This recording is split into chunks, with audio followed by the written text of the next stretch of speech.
All right, our next speaker is none other than Mr. Erich Pratt. I consider Mr. Pratt a very good friend, especially after getting to share dinner with him and his best asset that he has last night, who is sitting at the table over there now.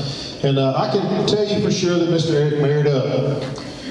So anyway, we have, as you know, we formed a partnership with Guns Owners of America, just kind of a loose partnership where you can join BamaCarry and Gun Owners of America for $35. We have so far sent in about 240 memberships since, what, it's been 6 months, 7 months? Right. Maybe? And also, one of the door prizes today is a life membership in Gun Owners of America. So that's a pretty significant donation. And I consider Erich a friend. He's certainly a friend for liberty, and what he says, he does. I've been very impressed with Gun Owners of America, and I'm looking forward to bidding on the live membership for Gun Owners of America that will come up at the end. So y'all be thinking about how much you're willing to spend on a bid for Gun Owners of America. Thank you. Erich, welcome. Thank you, sir. Thank you, Ed. Well, thank you. It is good to be back here. It's my second time here. I was with you guys last year. It was wonderful. Thank you to Eddie Fulmer and BamaCarry for the invitation. I tell you what, it's been a pleasure working with you guys alongside of you on certain issues. It's been wonderful. In fact, we've been working together on a very important legal case, and I'll talk more about that in just a little bit. But first, you might remember a lot has happened since, if you were here last year, a lot has happened since that time. Of course, the meeting was in early February, and shortly thereafter, there was a tragic shooting in Florida.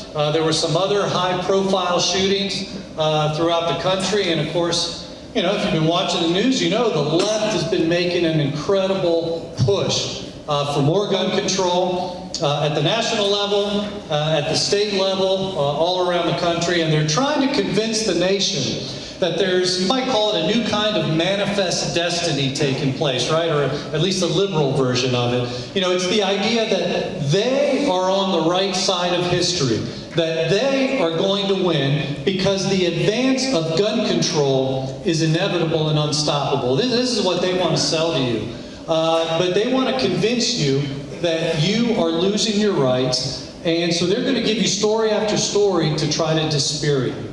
Well, I want to tell you why they're wrong. They are so wrong. In fact, they're, you know, you might say they're high as a kite, because they're totally off on this. But they don't like being told this. You know, I was interviewed by a reporter recently, and she wanted to, this was her main question, you know, since the Parkland shooting last year, was 2018 a good or bad year for gun rights? In fact, it was her contention that it was a bad year for us, a bad year for gun rights. And so I told her straight up, I said, look, with the exception of Florida, we saw the blue states get bluer, passing more gun control, but the red states getting more red, loosening restrictions on firearms. I said there was no popular mandate during the past elections for gun control. Well, she just about fell out of her chair on that. I mean, we went round and round on this because she wanted her story to make the point that Parkland changed everything, that it ignited a change, and that now the nation is getting more and more anti-gun. So I told her this. I said, look, every month, and maybe some of you have seen this, Gallup publishes a poll. Every month they ask Americans, what's the most important issue facing the country? Well, last October, which was the last month before the election, the need for, or the desire for more gun control was not even in the top 15. In fact, I told this reporter, I said, look, 3 times as many people said that media bias was a bigger problem than the need for more gun control. You see where I'm going with this? So I told her, I said, based on this survey, if you're going to make the argument that there's a popular mandate for gun control, then look out, because there's a much stronger mandate for restricting the First Amendment and restricting your job. I just kind of paused for dramatic effect, and she chuckled and she said, "Touche." You see, the left wants to dispirit you. They want to make you think that you're losing. They want us to think that we've reached a tipping point where the American people supposedly wants more gun control, where we supposedly want the Second Amendment repealed. And so what the left is doing is they give us a constant litany of examples. Every time there's a fake poll published, the anti-gun media gives us that.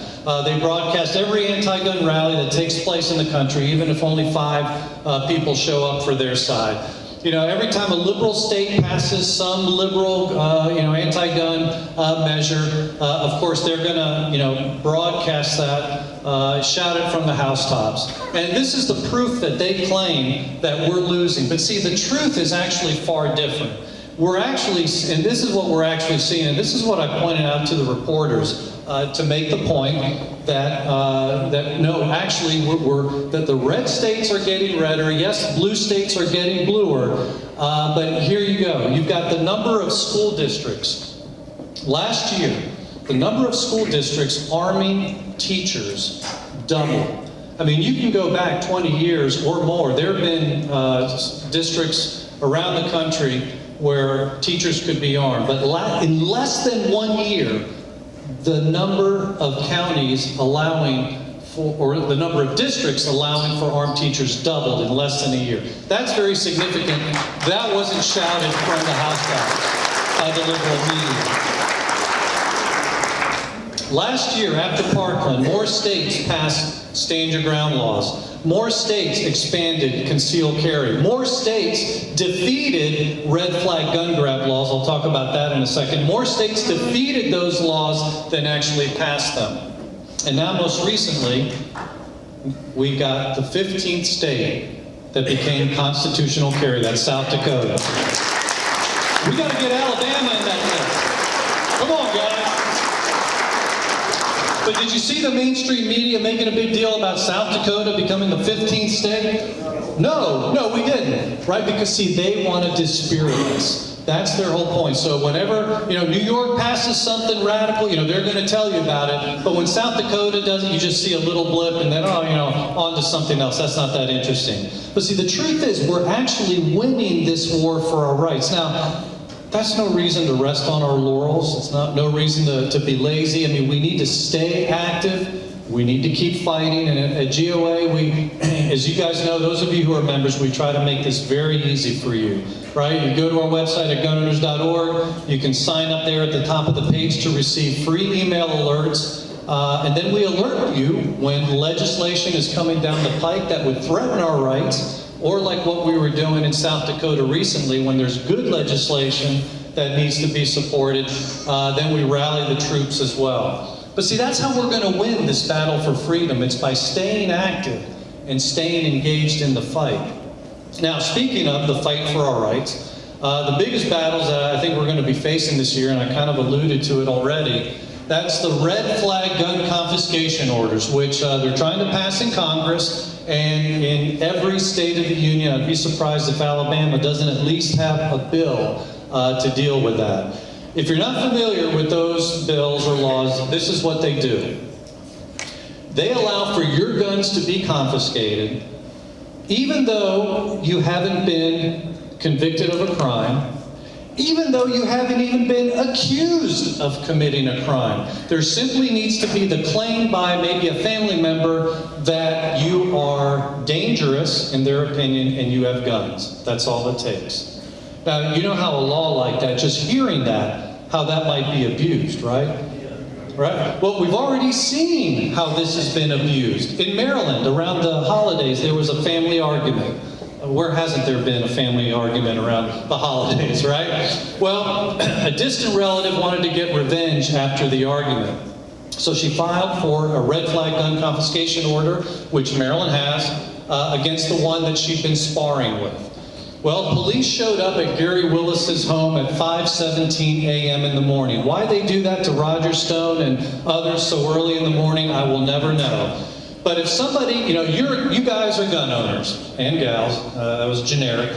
You're gun owners, right? If somebody in the dark is banging on your door early in the morning, and all you hear, you don't hear police, you just hear shouting, how are you going to answer the door? You come with a cell phone in one hand and a gun in the other hand, right? I mean, just for safety purposes. Well, that's what Gary Willis did, and he's dead. Police shot him. I mean, yeah, it may have been a misunderstanding, who knows what, I wasn't there, but this is a huge problem where due process is being thrown out the window. And the first time that you ever find out that there's been this order issued against you is when they show up at 5:17 a.m. in the morning demanding your guns. Well, his niece, one of his nieces who was there at that family dinner was just dumbfounded. She said, my uncle wouldn't hurt a fly. She said that argument was just family being family. And yet now we see it cost him his life. That's all it takes. It's just one family member filing that complaint. We need to defeat these bills, not only in Congress, but all around the country and in Alabama as well.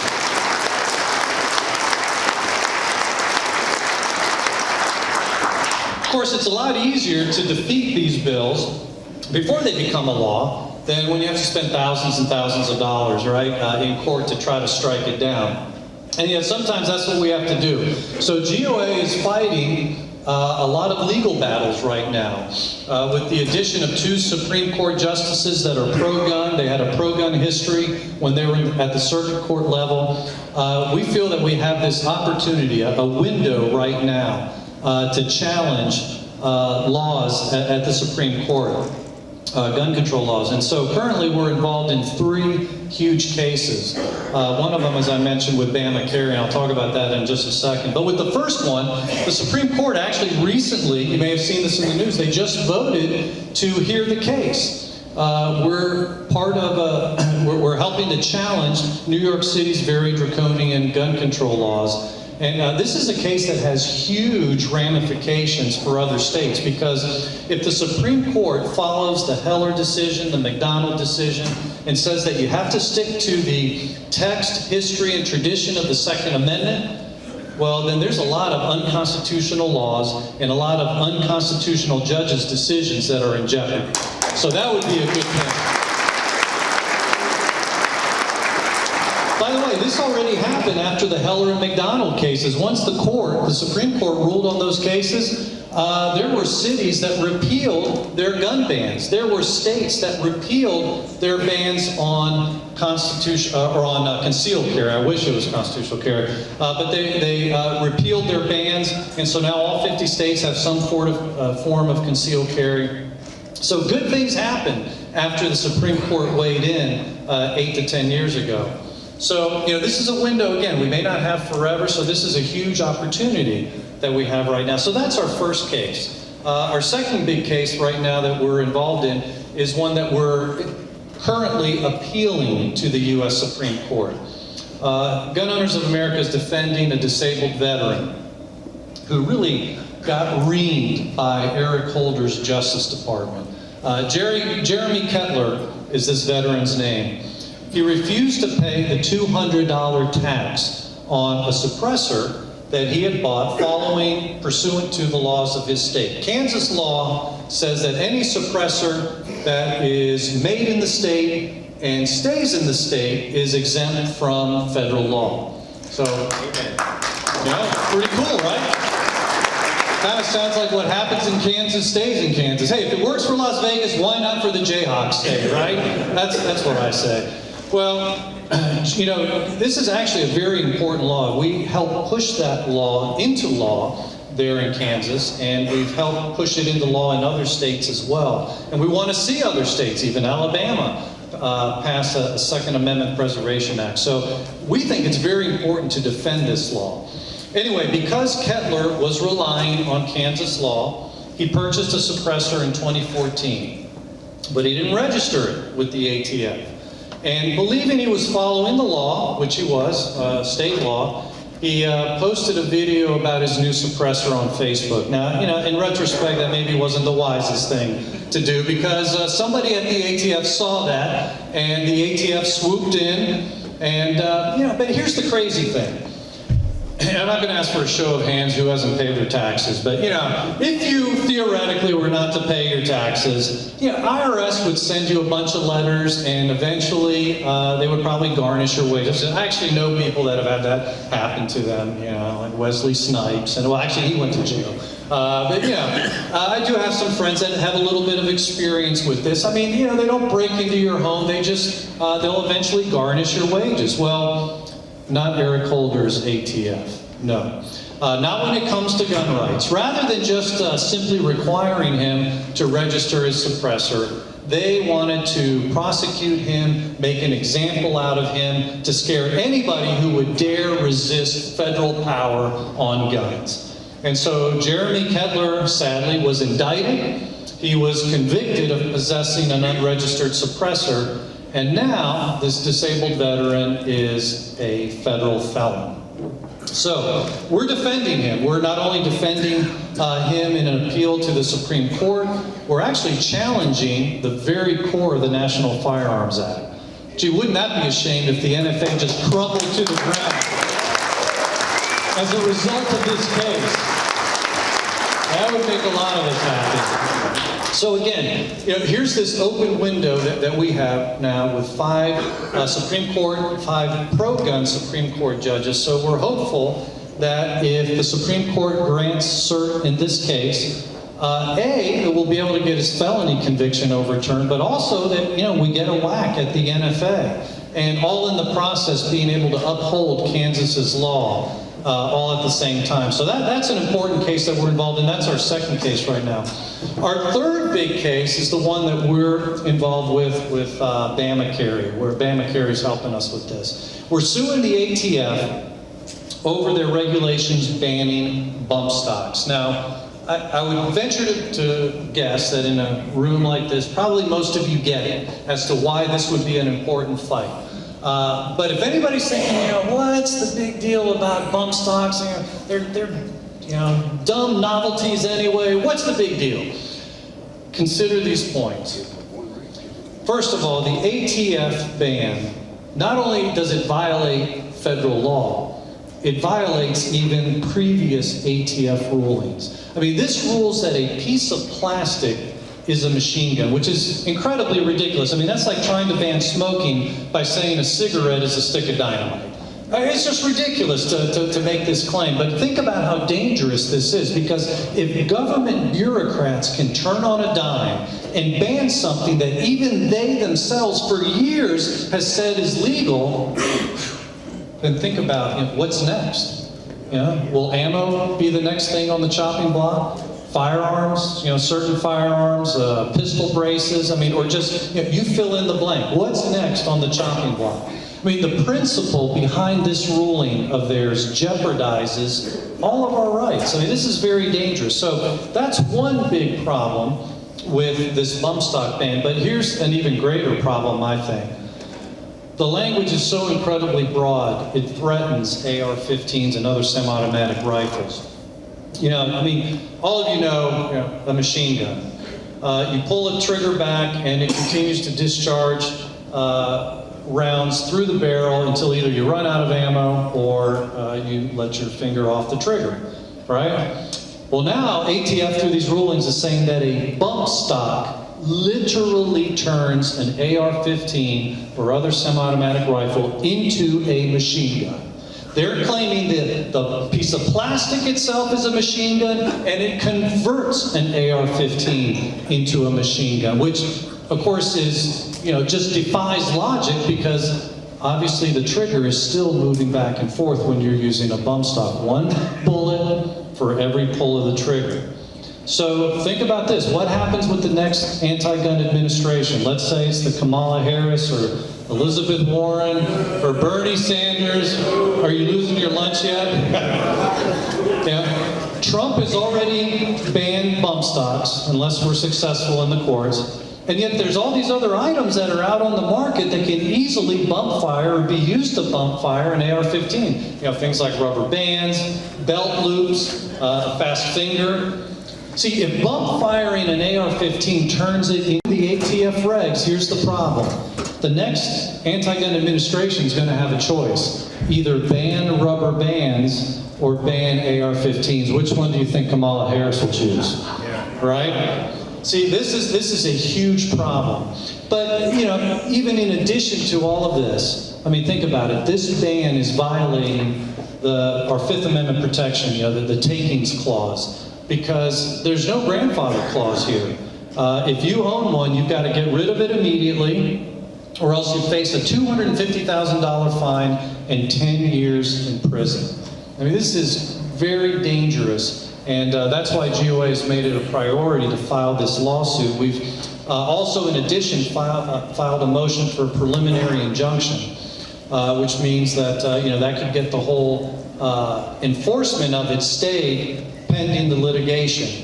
Our hearing is scheduled to take place within a month, not as quickly as we would have liked, but you know, you can only push a judge so so hard, and obviously it's up to them when they set the hearing date. But we have filed this lawsuit in Western Michigan, which, believe it or not, in that circuit is a very pro-gun circuit, which has actually also shown its willingness to push back in many areas against government excess. So we're very hopeful for a good result in this case. So if you want to keep tabs on it, you know, follow us at Gun Owners America on Facebook, on Twitter. Sign up for our email alerts and you'll be able to stay up to date on it. And also thanks again to BamaCarry for assisting us in this very important case that really is dealing with a lot of important principles. Because, you know, we've got to stick together. You know, all, you know, different groups like ours, you know, you guys working at the state level and us mostly at the federal level, we've got to stick together because certainly the anti-gun left is doing that. I mean, they're singing off the same sheet, and you know how they work it. You know, they point to tragedies, they pounce on tragedies like, you know, the school massacre in Santa Fe, Texas, or Parkland, Florida. But you know what's interesting about that? You know what all those places have in common? They're gun-free zones, right? I mean, what a difference if one of us had been there. Like somebody said earlier, this is the safest place in Alabama today, right?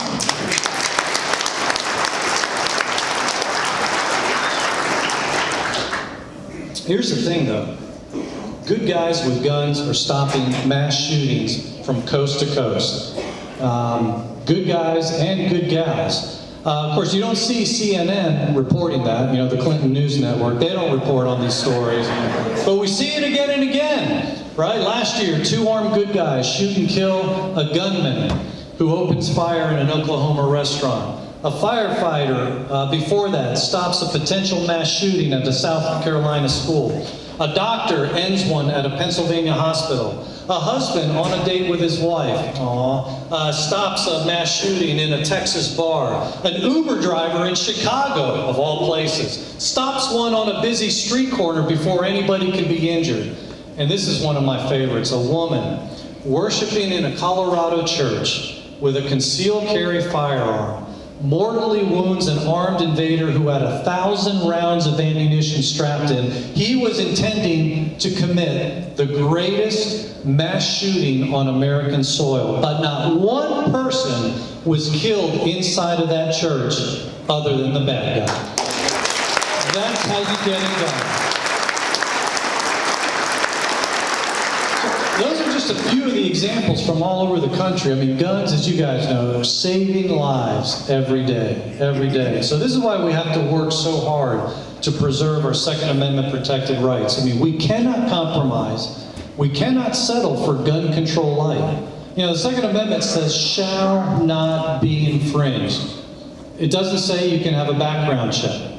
Right? It doesn't say you can have a waiting period or that you can have a ban on bump stocks or have a Hughes Amendment or an NFA. See, our rights don't come from government. That's right. They don't come from popular opinion, thank God. They don't even come from a piece of paper like the Constitution. As good of a document as that piece of paper is, that's not where we get our rights. No, our Declaration, our founders hit the nail on the head.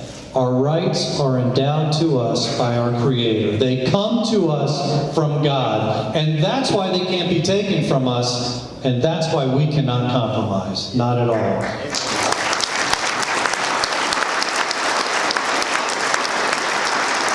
So this is one of the reasons why GOA is fighting so hard against any and every bit of compromise in Washington, even on issues that might at first seem like, oh, what's the big deal with a bump stop? Well, no, there are some huge issues underlying.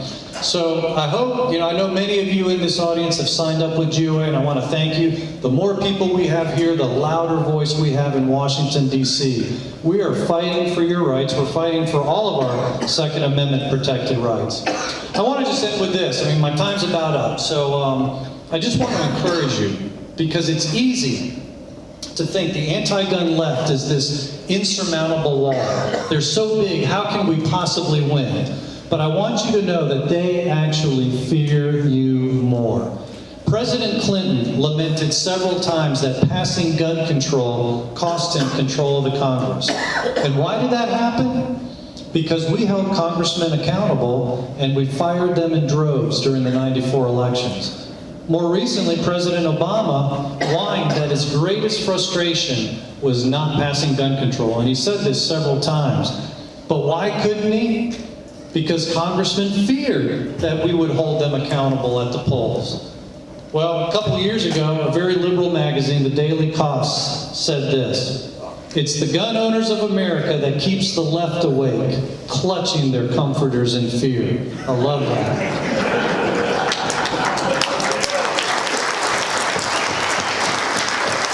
But see, here's the point.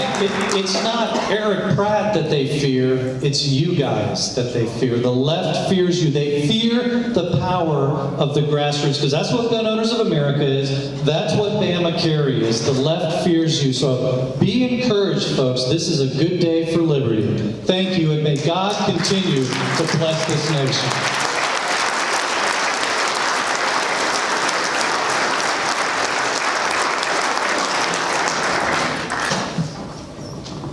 By the way, that's the only no compromise gun rights national